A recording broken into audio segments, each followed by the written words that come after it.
So I'm going to begin with a step back to stretch my back front hip flexor, my right hip flexor there. That's why I reach the right arm. Then I reach with that right arm to get the left glute going. So I'm reaching into the left foot. So I step back to do the hip flexor, and then I can get also not just a little bit of glute activation on the left side here, but even a bit of a hamstring stretch on the left side. So here's the front of the hip, and then here I'm going to think of the back of the left hip. So I'm doing a lot of things at once here.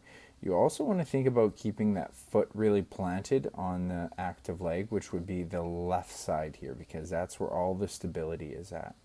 I'm planting that foot and I'm grabbing it tight. I'm going to switch to the other side here. You'll see me reach again into that hip. I want to also contract that left glute when I do that. Then I switch into touching that toe. Notice that I really try to hinge well as I go to touch that toe. You'll see from the side profile here the hinge pattern. Again, I step back, stretching my left hip flexor, so you can see that it's a lot more stretched out. Here on my right glute, you see how I hinge. I try to create the chest coming down and the back foot comes up.